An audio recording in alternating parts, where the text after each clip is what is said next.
Big Brother Watch is a cross-party campaign organisation, as you hopefully know, and this has to be a cross-party campaign. There is no other way to take on any civil liberties campaign, but particularly this. We have some really fundamental freedoms that are at stake here. In fact, I was thinking this morning about how 10 years ago, almost exactly 10 years ago, when Big Brother Watch started, talking of massive political gulfs, we had Tony Benn and David Davis speak at the event launch. And it's in that spirit that we tried to continue this work, in a true cross-party spirit. And we do need to bridge divisions.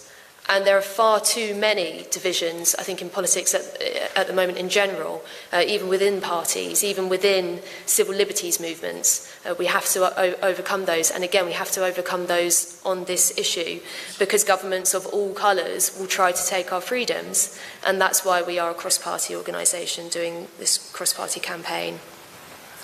I also want to say, I think, talking of divisions, to be clear, I don't see this at all as being, this is us versus anti-vaxxers. It's the public versus authoritarians. We have to be really clear about that. And as united as possible in standing up to authoritarianism.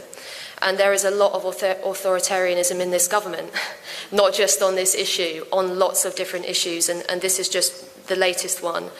And what I'm particularly worried about, and I think what has come out in the discussion as well that we've just had, is that we are now about to be asked not only to show our medical papers to state officials, but to our peers, to bouncers and bosses and people on, at the event, at conference actually as well, and even at the World Transformed.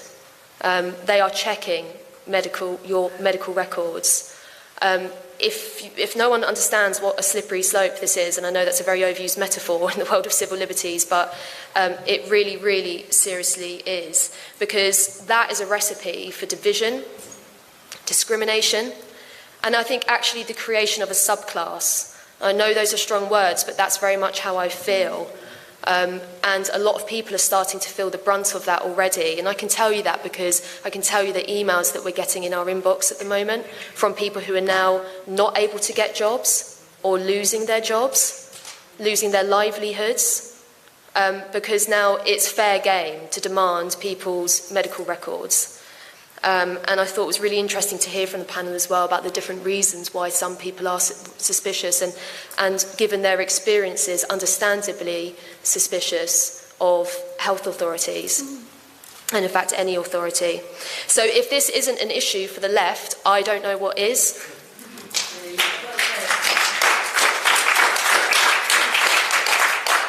And that's why I'm so pleased that there are people who have the kind of courage that you see in the women on the panel as well today, who have been vocal about this. And even Emily Benn as well, I thought gave some great contributions. So even, some places in the right wing of the party. And if there was one thing that I would agree, one thing probably that I would agree with Tony Blair on, was that if you remember, he refused to disclose his own children's vaccination status when there was the MMR panic. And he was absolutely right to do that. It's no one's business. No one's business.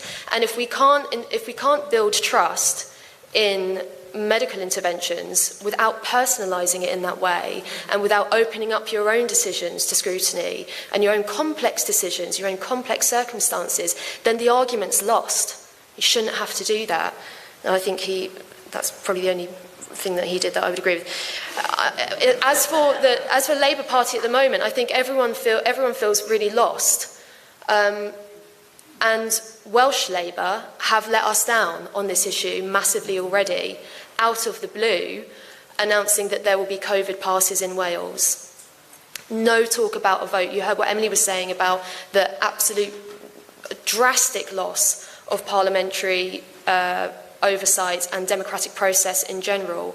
We're seeing it again here, even from people who frankly know better and should know better. I'm seeing it in Scotland as well with the Scottish Greens, and lots of people going back on their values and on their promises to the people that they are supposed to represent. So we're even seeing potentially an overspill of ruling by diktat from people that have always championed democracy. And I think that is a reflection of how far we have gone and how normalised that kind of authoritarian mode of politics has been. It's, you know, and it's a reminder as well that of the importance of this being cross-party, because tyranny will always follow power as night follows day, and we have to be very, very vigilant, even among people that profess perhaps to have some of the same values. I'm sorry I realise that might be a bit uncomfortable thing to say, and clearly there are lots of different views within the Labour Party, but it's so important that the people within the Labour Party that genuinely stand against discrimination don't give up on this. But even though the odds are stacked, they absolutely cannot give up. This all comes on the back of months and months of government lies. There's absolutely no other way to state it. We had months of the government saying there were no plans for COVID passports. It was a conspiracy theory. There were no plans. It wasn't going to happen. Don't even think about it. What rubbish. Look where we are now. They're about to be, there's not even a vote, they're about to be imposed in Scotland and Wales. You can guarantee once Tory party conference is over and Boris Johnson has shirked the row within his own party, he's going to do the same here in England. So there are good reasons for people to be suspicious. Not only has the government lied about the fact that there are plans to do this, they're lying about the evidence base, because there isn't one. There isn't one. And there are far more proportionate, effective measures that Rebecca and others have spoken about that require investment, that require genuine care and genuine nurture, which is what people normally associate with healthcare, not with this hard stick of authoritarianism that we're seeing. There are much more proportionate measures that could be taken, and ones that actually work, rather than the nonsense that we're seeing at the moment. Vaccines do not prevent transmission. That is now crystal clear. Of course, and the virus is still circulating, but 98% of people have antibodies. However, and this is what really, really troubles me, there is now a portion of the public, unvaccinated people, who are being framed as unsafe, unclean even. There's a lot of that kind of rhetoric and echo. Unadmissible, not allowed. An enemy within, almost. And also crazy, mad people. This is horrible. It's horrible rhetoric. And I was also very glad to Belle and others on the panel for really humanising people that have concerns, people that for whatever reason, and there are a broad range of reasons, who have decided either not to be vaccinated or not to do it yet. We have to keep humanising those people, especially because, and this is why it matters to the left so much, they are disproportionately young, they're disproportionately from marginalised groups, they're disproportionately disadvantaged. Many people have had bad experiences with the health system and bad experiences with authorities in general. And now we're being told that these are the people that are going to be, by and large, stopped from going into events, conferences, workplaces, and also that we're going to have the introduction of spot checking. And that's actually policy now in Scotland, that because they can't do checks for everyone going into events, that there will be spot checking. I can't imagine anything more ripe for discrimination than that. We are going to see some very, very ugly scenes.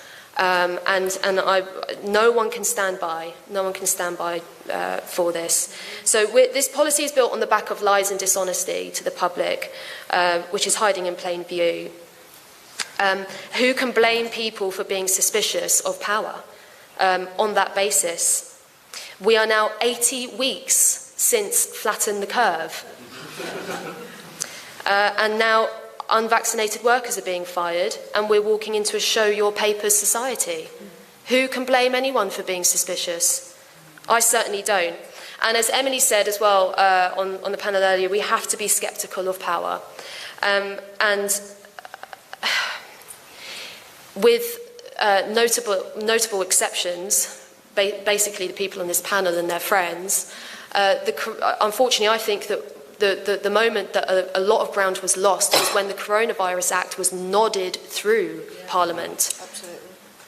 Nodded through. That was a crazy thing to do. It basically signalled a complete submission and surrender to whatever the government chose to do at a time when it needed to be scrutinised because lives were on the line, and they still are.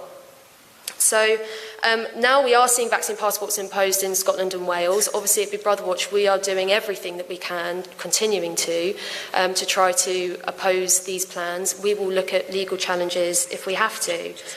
Obviously the odds are stacked. I think we all have the sense that our freedoms are now being exchanged for permits. And that is not a healthy place for the country to be, especially not when they're permits that are managed by spot checking. So it has to be resisted, and we are counting on you to help with that as much as possible in Parliament. And I think for all of us, we're now faced with a decision, because we're going to find ourselves in these situations. Are we going to comply? Sometimes it... So sometimes it feels like the easiest thing to do. You know, if you want to go to an event, if you want to go to a nightclub, if you want to go to a conference, if you want to keep your job, it certainly feels like an easy thing to do. These are really difficult decisions. But my decision is that I'm not going to comply.